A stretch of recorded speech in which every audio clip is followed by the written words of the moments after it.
Hello students, good morning.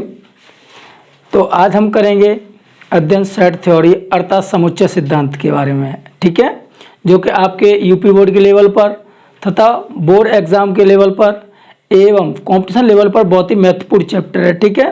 तो ध्यानपूर्वक इसका अध्ययन करेंगे। तो चलिए शुरू करते हैं।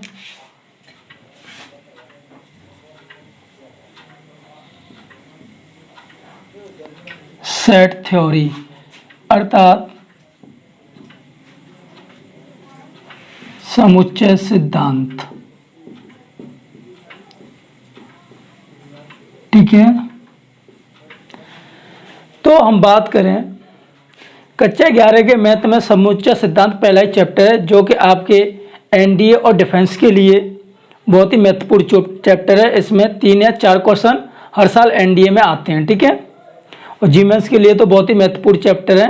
तो ध्यानपूर्वक इसका अध्ययन करेंगे। तो चलिए शुरू करते हैं। समुच्चय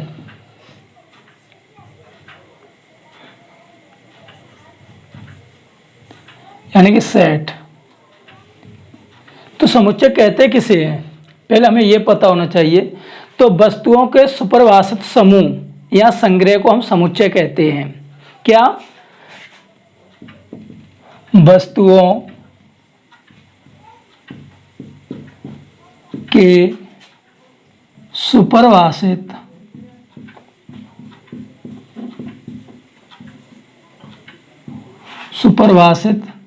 समूह या संग्रह को ही क्या बोलते हैं? समुच्चय कहते हैं।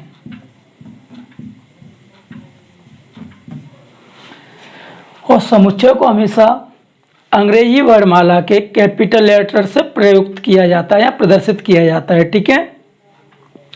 और समुच्चय को लिखने के लिए हमें मझले कोष्ठक की आवश्यकता पड़ती है, ठीक है। अर्थात किसी वस्तु के संग्रह या समूह को लिखेंगे तो उसमें जो व्यक्ति होंगे या जो अवयव होंगे उन्हें लिखने के लिए आवश्यकता पड़ती है। तो उसे हम लिखते हैं मझले कोष्ठक में, ठीक है। जैसे कि हम बात करें दिनों का समुच्चय,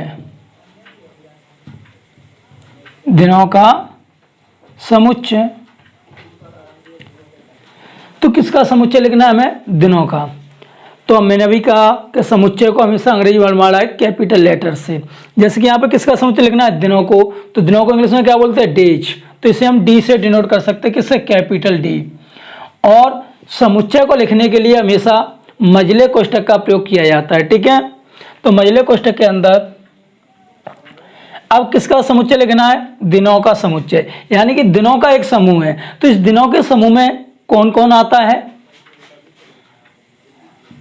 Sunday, Monday, Tuesday, Wednesday, Thursday, ठीक, फ्राइडे, सैटरडे, ये आपके 7 दिन होते हैं, ठीक है। तो इस तरीके से ध्यान रखना है। या हम बात करें सम संख्याओं का समुच्चय, सम संख्याओं का समुच्चय, ठीक है।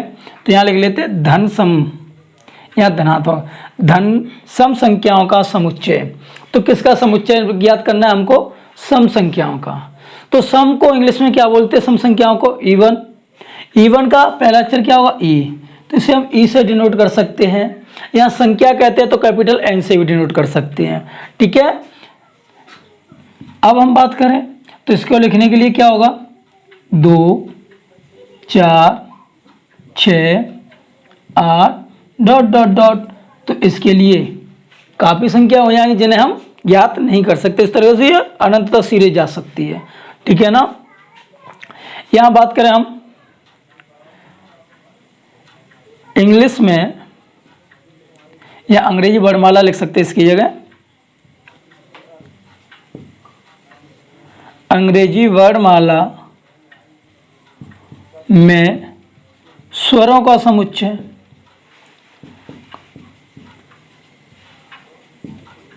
स्वरों का समुच्चय तो किसका? अंग्रेजी वर्णमाला स्वरों का समुच्चय। तो स्वरों को इंग्लिश में क्या बोलते हैं? वॉवेल्स। तो वॉवेल्स को क्या लिखेंगे? उवी या ईवी लिख सकते हैं। ठीक है, तो इस तरीके से हम बात करेंगे। वॉवेल्स क्या होंगे आपका?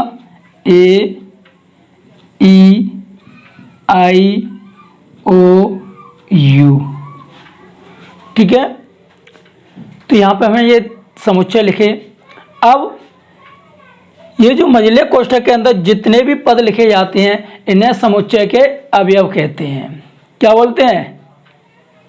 समुच्चय के अवयव। तो ध्यान रखना, समुच्चय के अवयव क्या होते हैं? समुच्चय के अवयव यानी कि एलिमेंट ऑफ सेट। ठीक है, तो ये क्या होते हैं? समुच्चय लिखते समय मझले कोष्ठक के अंदर, मझले कोष्ठक का चिन्ह ये होगा, ठीक है, के अंदर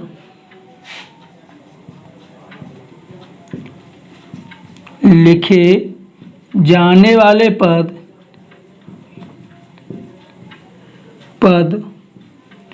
उस समुच्चय के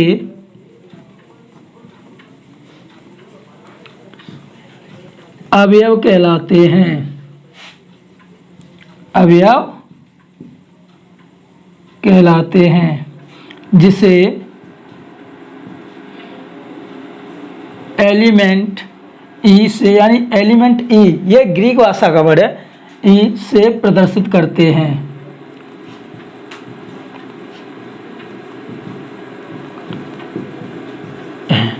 ठीक है, अब जैसे हम बात करें,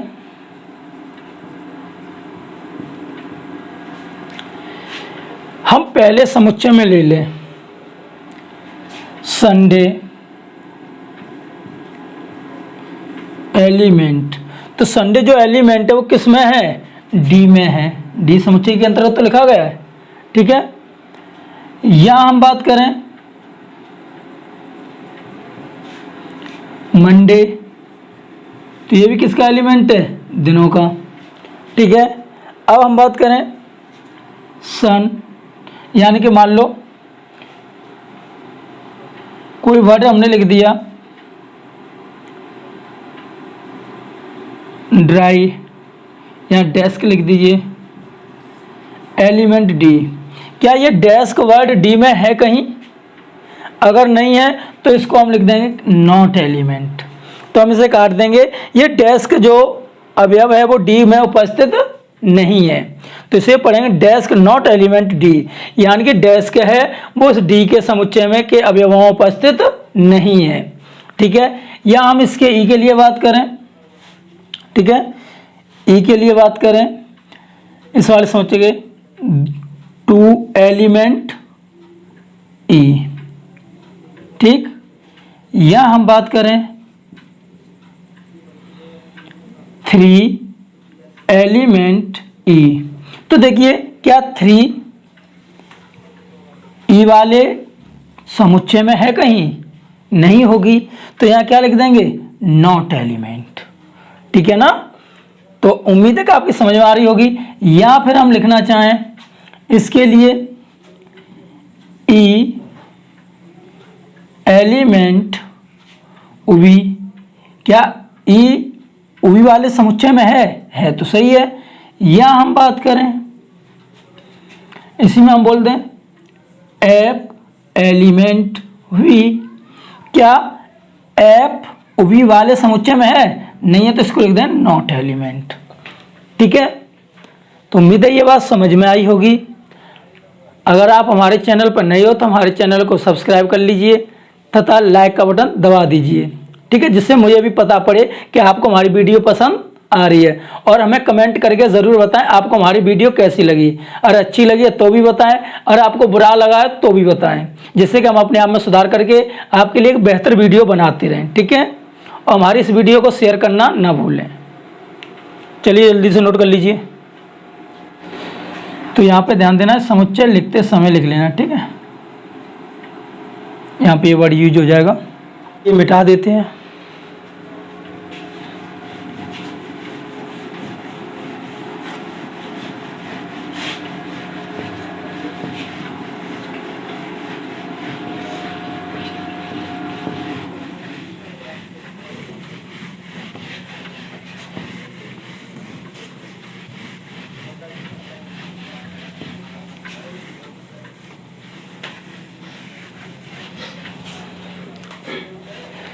तो अब बात आती है हमारी समुच्चय का निरूपण। समुच्चय का निरूपण, ठीक है। अब समुच्चय के निरूपण में क्या होता है जी, यानी कि हम बात करें तो रिप्रेजेंटेशन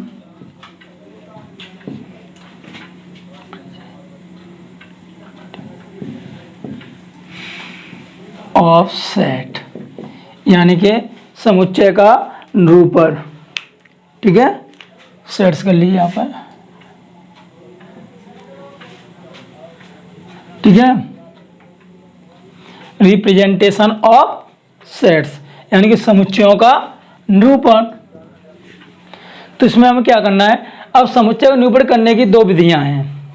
ठीक है, यानी कि पहली जो विधि है, तो समुच्चय निरूपण की दो विधियां होंगी, जिसके हम बात करें।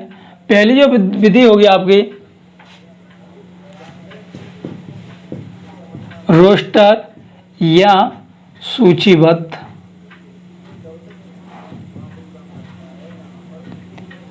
ठीक है,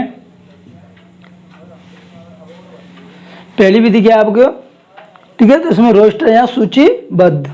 ठीक है, और दूसरी जो विधि है आपकी वो होगी समुच्चय निर्माण विधि। तो ठीक है, निर्माण विधि लिख लेते हैं, निर्माण विधि।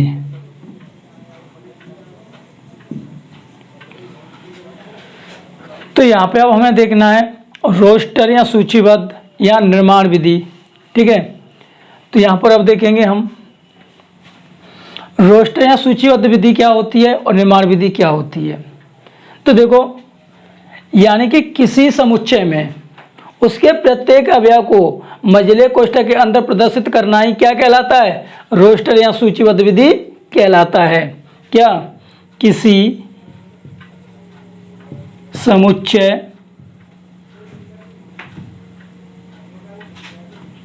को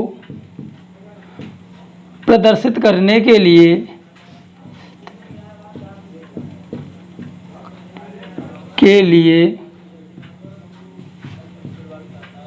मझले कोष्ठक के अंदर प्रत्येक अवयव को दर्शाना ही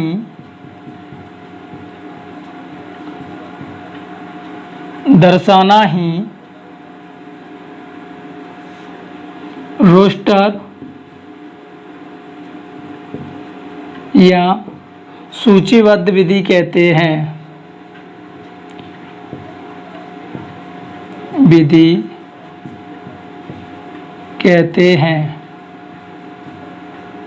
ठीक है, जैसे कि हम बात करें प्राकृतिक संख्याओं का समुच्चय,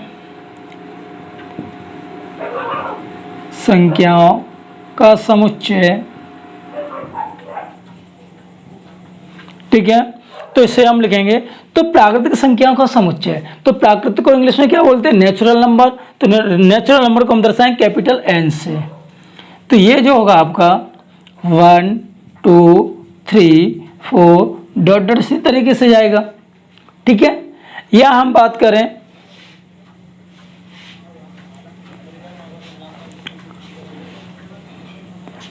पांच से छोटी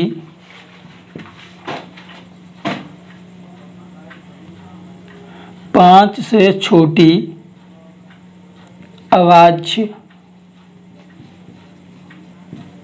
संख्याओं का समुच्चय।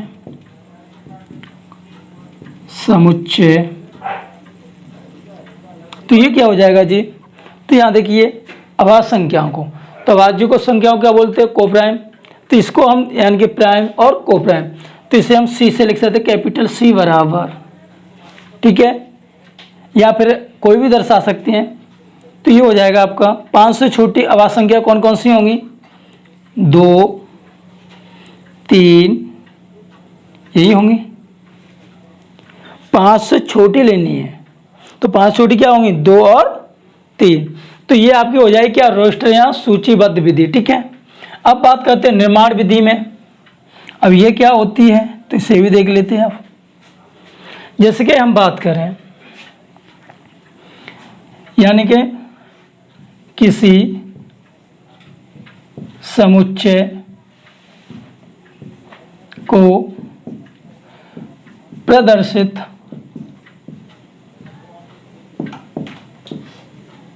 करने के लिए मझले कोष्ठक के अंदर एक विशेष रूप में दर्शाना ही क्या कहलाता है? निर्माण विधि कहलाता है।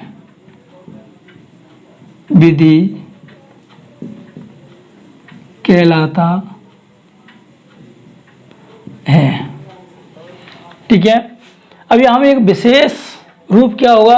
विशेष रूप को बोले तो हम शब्दों में डिनोट करेंगे, जैसे कि हम पिछले कक्षाओं में गणितों में पढ़ते आए हैं, अंकों में और शब्दों में लिखते थे ना। जैसे कि हम बात करें यहाँ पे ले लें, जैसे कि हम बात करें इसी की प्राकृतिक संख्याओं का समुच्चय, ठीक है। तो इसे एक भाषा के रूप में प्रस्तुत करना है, तो इसे लिखेंगे n बराबर, ठीक। ये भी मझले कोष्ठक के अंदर लिखा जाएगा, तो ध्यान रखना समुच्चय को लिखने के लिए हमेशा किसका प्रयोग किया जाता है? मझले कोष्ठक का। तो इसके अंदर लिखेंगे क्या? x सच डेट। तो यहाँ पे x यानी कि इसमें जो अवयव होंगे, ये जो अवयव लिखे हैं इसको एक चर राशि द्वारा दर्शाया, अर्थात x द्वारा। सच डेट यानी जहां, तो जो संख्या है x वो किसके लिए प्रयोग की गई है? 1, 2, 3, 4। तो ये सभी अंक वो क्या है? एक प्राकृतिक संख्या है। तो इसको यहाँ पर ट्रांसफर कर देना है, x सच डेट x एक प्राकृतिक संख्या है। x क्या है यहाँ पे? x एक प्राकृतिक संख्या है। तो ये इसका एक विशेष रूप हो गया, इसे बोलते हैं निर्माण विधि, ठीक है। ऐसे हम इसको बात करें लिखने की, तो c बराबर x सच डेट। x यहाँ पे क्या है भाई? तो देखिए x एक अभाज्य संख्या है, या हम सीधे लिख सकते हैं x सच डेट x 5 से छोटी एक अभाज्य संख्या है, ठीक है। क्या है? x सच डेट x एक अभाज्य संख्या है। क्या है? अभाज्य संख्या है तथा x अभाज्य संख्या भी है, और ये क्या है? 5 से छोटी है, तो यहाँ लिख देंगे x लेस देन 5, ठीक है। तो इस तरीके से हम रोस्टर या सूचीबद्ध विधि या निर्माण विधि को आसानी से समझ सकते हैं, ठीक है। तो लाइक का बटन दबाते चलिए, ठीक है, और कमेंट करके हमें बताते चलिए कि आपको हमारी ये वीडियो कैसी लग रही है। चलो जल्दी से नोट कर लो, देते हैं।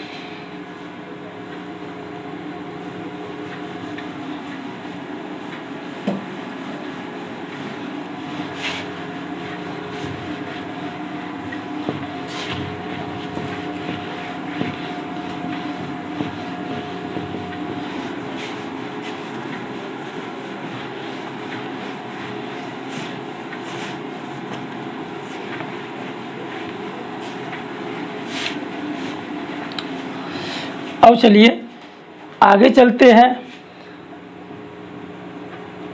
समुच्चयों के प्रकार। समुच्चयों के प्रकार, अर्थात बोले तो टाइप्स ऑफ सेट्स। ठीक है, तो समुच्चय के प्रकार यानी कि समुच्चय को कितने भागों में बांटा गया है। तो समुच्चय के कई भाग हैं जिसमें से कुछ भागों का अध्ययन हम कर रहे हैं। जैसे कि हम बात करें नंबर 1 रिक्त समुच्चय।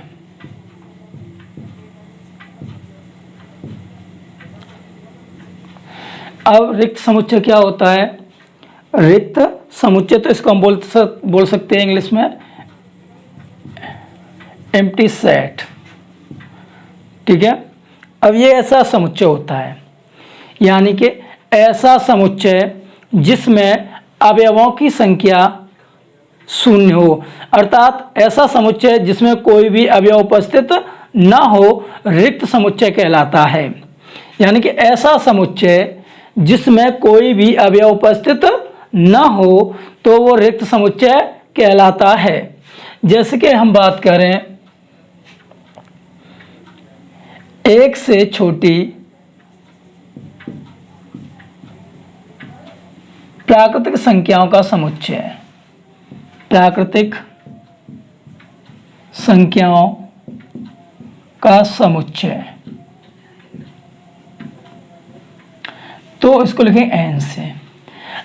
अब ध्यान दीजिएगा थोड़ा, क्या संख्याओं में प्राकृतिक संख्या एक से छोटी होती है? नहीं, कोई संख्या नहीं है प्राकृतिक संख्या ऐसी एक से छोटी हो। तो हम क्या करेंगे, n बराबर लिखेंगे मझला कोष्ठक, और एक से छोटी कोई भी प्राकृतिक संख्या नहीं है तो इसके अंदर कोई भी अवयव नहीं लिखा जाएगा। तब इससे ही हम बोलते हैं क्या, रिक्त समुच्चय। तो यानी कि यहाँ इसी को हम लिख सकते हैं n बराबर 5।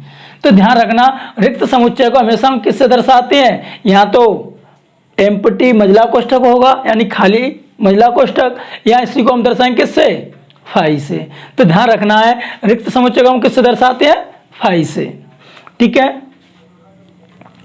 अब बात आएगी एकल समुच्चय।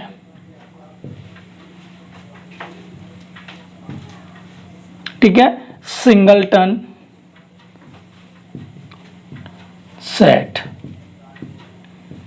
ठीक है, यानी कि ऐसा समुच्चय जिसमें अवयवों की संख्या केवल एक हो उसे बोलते हैं हम क्या, एकल समुच्चय। ठीक है, जैसे कि हम बात करें पृथ्वी के प्राकृतिक उपग्रहों का समुच्चय।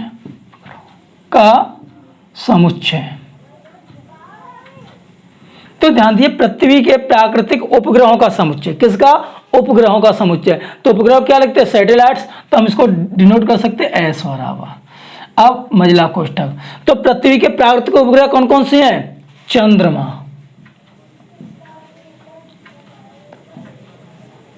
और कोई है नहीं है ना। या हम बात करें 2 व 3 के बीच, 2 व 4 के बीच पूर्णांकों का समुच्चय।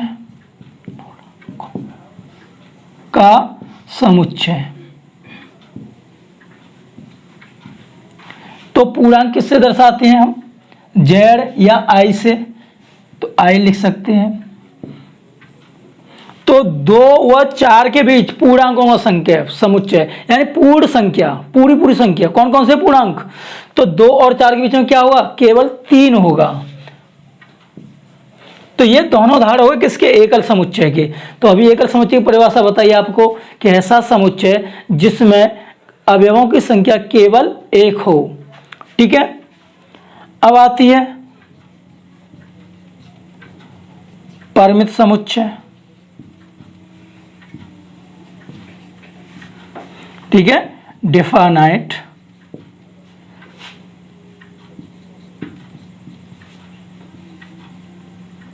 सेट। ठीक है, अब ये परिमित समुच्चय क्या होता है, तो इस पर थोड़ा सा ध्यान दे लेते हैं हम। ठीक है, तो इसको यानी डिफाइनाइट फाइनाइट लिख लीजिए, परिमित समुच्चय है। तो यहाँ पे देखिए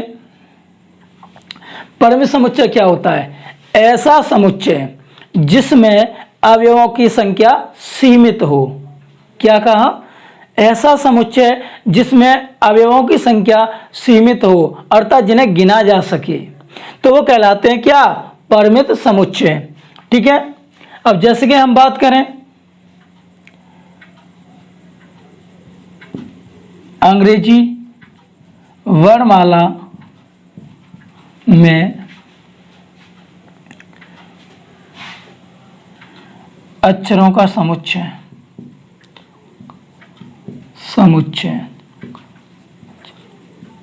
किसमें? अंग्रेजी वर्णमाला में। तो अंग्रेजी वर्णमाला में कितने अक्षर होते हैं? 26। तो हम गिन सकते हैं ना टोटल कितने हैं? 26। तो अंग्रेजी वर्णमाला तो इंग्लिश। अब इसके अंतर्गत लिखें तो क्या होगा? ABCD.XYZ, यही तो होंगे, कंप्लीट हो जाएंगे। अब हम बात करें, ठीक है, या हम बात करें आपसे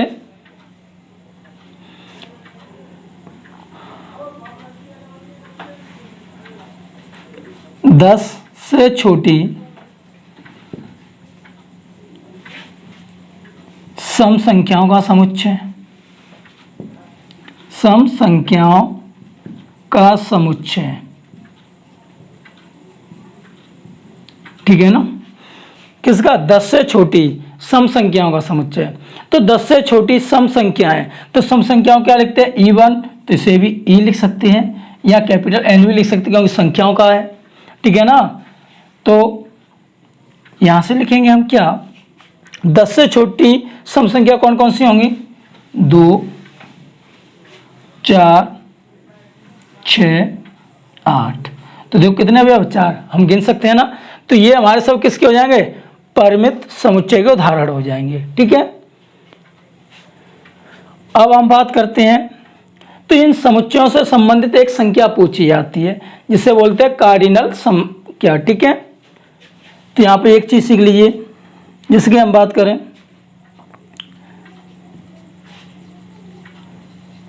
समुच्चयों की कार्डिनल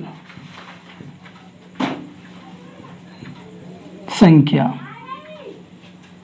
ठीक है, बोले तो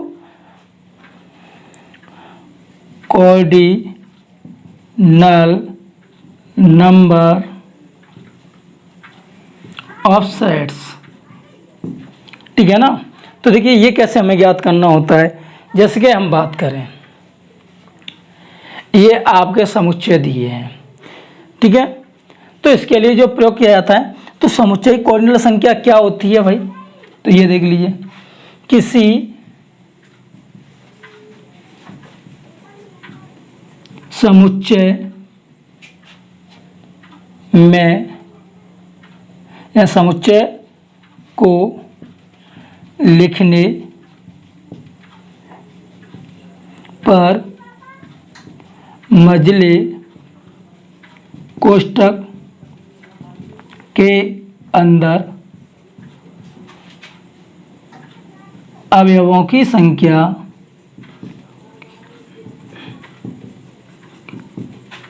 कार्डिनल संख्या कहलाती है। कार्डिनल संख्या कहलाती है।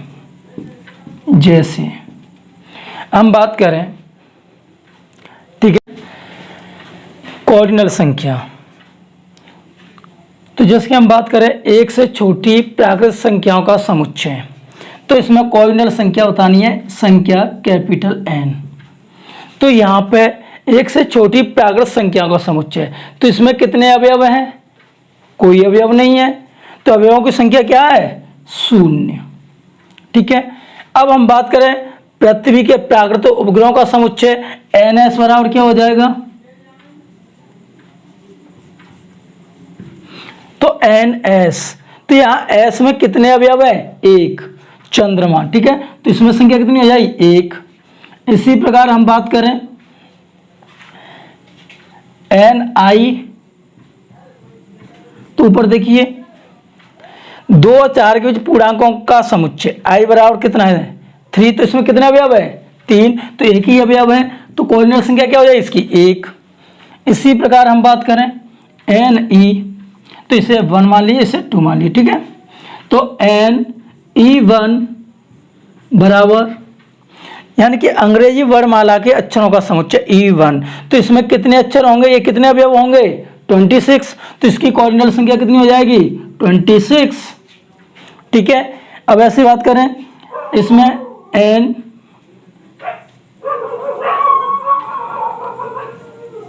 इसमें कोऑर्डिनेट संख्या कितनी होगी, तो 10 से छोटी सम संख्याओं का समुच्चय E2, तो इसमें कितने अवयव दिए 1 2 3 4, तो इसकी कोऑर्डिनेट संख्या कितनी हो जाएगी 4। तो इस प्रकार से ध्यान रखें कि किसी समुच्चय के आगे स्मॉल n लगी हो तो यह प्रतीक होता है किसका, कोऑर्डिनेट संख्या का। तो ध्यान रखना, इस तरीके से हम किसी भी समुच्चय की कोऑर्डिनेट संख्या ज्ञात कर सकते हैं। तो चलिए जल्दी से नोट कर लीजिए।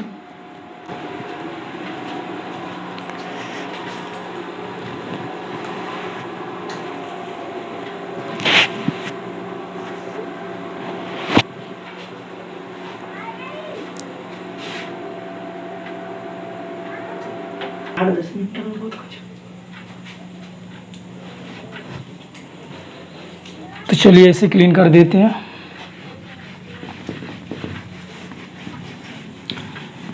तो साथ ही साथ कमेंट करके हमें बताते रहे चलिए कि हमारी वीडियो आपको कैसी लग रही है, ठीक है।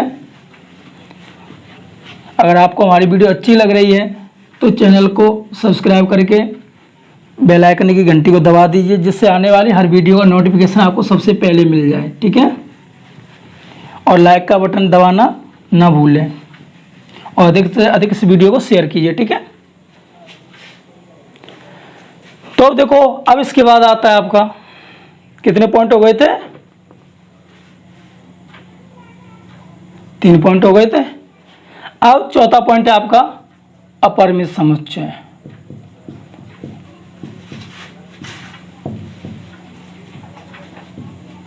अपरिमित समुच्चय यानी कि बोले तो इनफाइनाइट सेट्स, ठीक है। अब ये क्या समुच्चय होता है, यानी कि ऐसा समुच्चय जिसमें अवयवों की संख्या असीमित हो, अर्थात जिन्हें गिना ना जा सके। तो ऐसे समुच्चय को बोलते क्या, अपरिमित समुच्चय, यानी कि ऐसा समुच्चय जिसमें अवयवों की संख्या असीमित हो, अर्थात गिना ना जा सके, तो ऐसे समुच्चय बोलते हैं अपरिमित समुच्चय। जैसे कि हम बात करें प्राकृतिक संख्याओं का समुच्चय, प्राकृतिक संख्याओं का समुच्चय कैपिटल N, तो बताइए प्राकृतिक संख्या कहां तक होंगी भाई, 1 2 3 डॉट डॉट, इसका कोई अंत ही नहीं है, कहां तक लिखोगे। तो ऐसे समुच्चय को हम क्या बोलते हैं, अपरिमित समुच्चय बोलते हैं, ठीक है। यहां हम बात करें विषम संख्याओं का समुच्चय, विषम धन पूर्णांकों का समुच्चय या विषम धन पूर्णांकों का समुच्चय।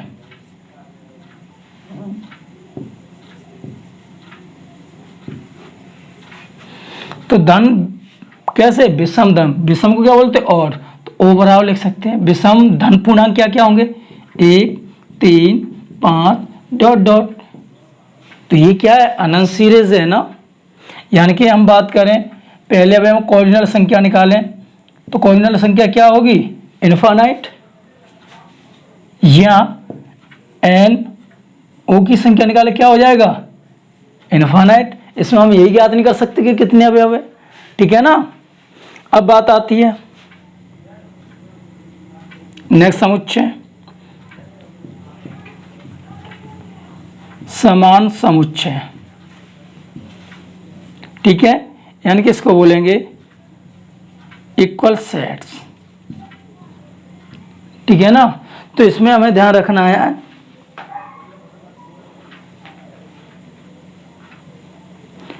समान समुच्चय, यानी कि किन्हीं दो समुच्चयों के लिए अवयव समान हो, यानी कि दो अलग अलग समुच्चय दे रखे हैं और दोनों में अवयव समान हैं, तो ऐसे समुच्चयों को बोलते हैं हम क्या, समान समुच्चय। जैसे कि हम बात कर लें दो समुच्चय ए व बी के लिए, ए बराबर आपने दे रखा है 1 3 7 9 और बी बराबर दे रखा है 7 3 1 9। तो यहाँ पे हम बोल सकते हैं ए बराबर क्या हो जाएगा, बी है, यानी कि ए के जो अवयव हैं वही अवयव बी में उपस्थित हैं, तब हम कह सकते हैं ए बराबर बी, यानी कि ए और बी क्या है, समान समुच्चय हैं। ठीक है, तो चलिए जल्दी से नोट कर लीजिए। चलो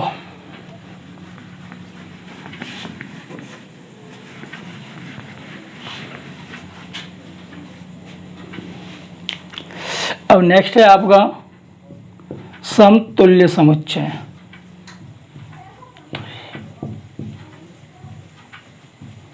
समतुल्य समुच्चय, ठीक है।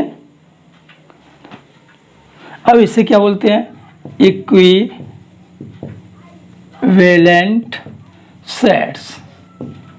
अब ये क्या होता है, यानी कि दो समुच्चय ए व बी के लिए